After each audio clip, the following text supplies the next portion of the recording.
It's no longer a theory. What I'm about to say is fact. The secret organizations of the world power elite are no longer secret. They have planned and are now leading us into a one-world communist government. Well, there have been extraordinary scenes in Berlin tonight as thousands of people gathered to hear Barack Obama deliver key foreign policy speech on his current European tour. The Democratic presidential hopeful laid out his vision for America's place in a new world order, in a new world order, in a new world order. It's not a new idea. President Bush talked about it back in 1991. It is a big idea, a new world order. President Bush said, and it's a phrase that I often use myself, that we needed a new world order. There's a need for a new world order.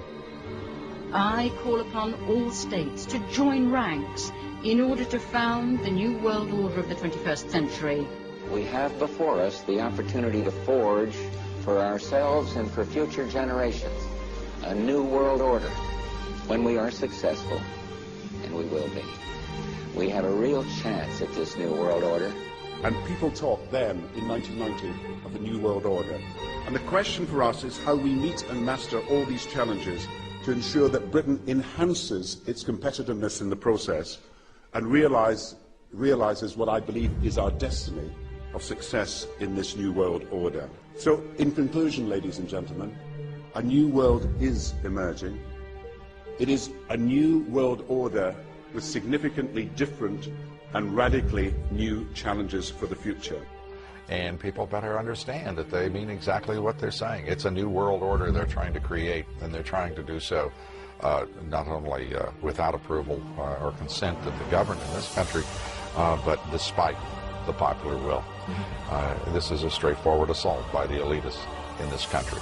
There is a global meltdown coming. It is a global depression, and one world currency and one world financial system is the end game. China said last week they want one global currency. France said yesterday or the day before that they want one world order, a new world order, at the end of this event.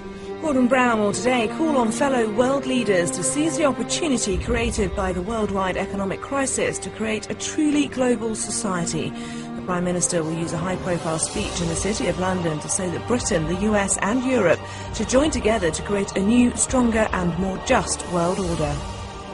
This engineered collapse is there as a massive problem for which you offer the solution, and the solutions are the infrastructure we've been predicting all this time, including the World Central Bank. The goal of this manipulation, and has been for a very long time, is to get the world's population to see as a good idea, or the only option in given circumstances that are manipulated into place, the creation of a one-world government, a world central bank which would administer all financial transactions on the planet, a world currency, and a microchipped population linked to a global computer. The wealthy elite who have the money and the power know that if they can create a one world global social system, that they can control the central authority. In other words, world control, world domination.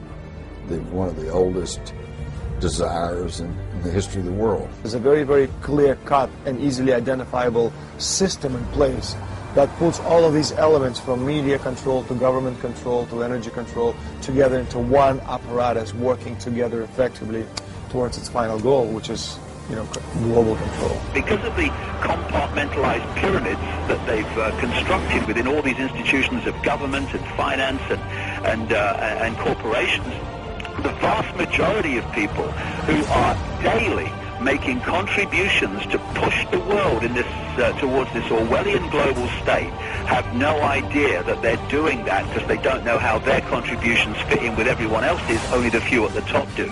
Most people don't have a clue that unelected private bankers actually control the governments of the world.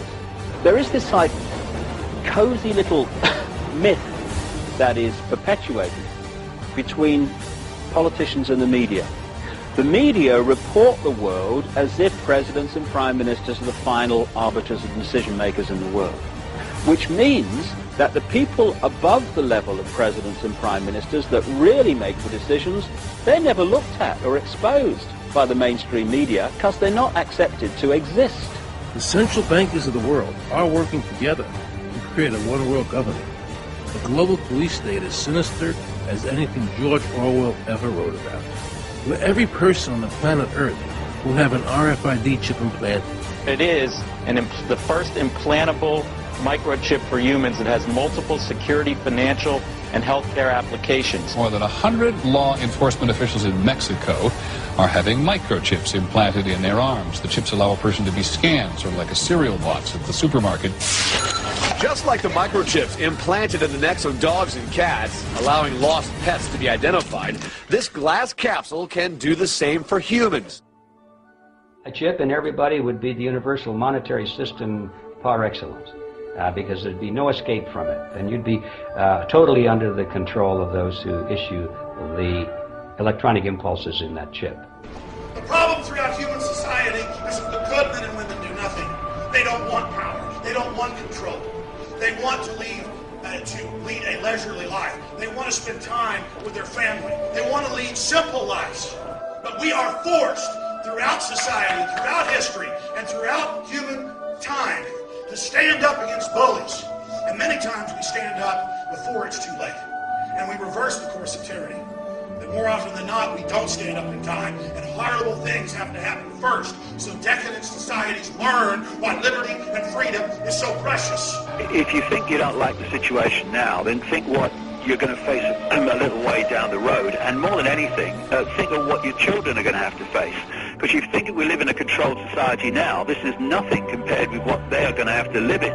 So in terms of parents who are listening to this information, I would say this: go and look your children in the eyes and tell them that you can't be bothered, or you're too frightened to do anything about it. You're too frightened to get involved, in being another conduit for getting this information further and further expanded into the public mind, that you're too frightened to get together with others to stop cooperating with the system and to not be intimidated into coming into line, which is a bit like coming into line in a concentration camp and thinking it will be okay. As long as you stay in line and you do as you're told, you'll be fine. And then you realize at the end of it, well, actually, it ain't fine. And if you'd have all rebelled earlier, then you wouldn't be in the situation you're facing now. The point of mathematics alone ought to let us see where the real power is here. There are billions of people, 6 billion, nearly getting on to 7 billion on this planet, who are being manipulated. There are, in full knowledge of what they're doing, a relative handful of those who are doing the manipulating to the end that we're talking about. They think they've beaten us. They think that they're going to have their way with us. And I'm here to tell them they're not going to have their way with us. We are going to defeat them. You guys aren't going to be able to get away with your New World Order, sir. Talk about Bill. You know what New World Order is. You will never get a New World Order. Never. National sovereignty will prevail. The New World Order is going down, sir. You can laugh. Wake up, people.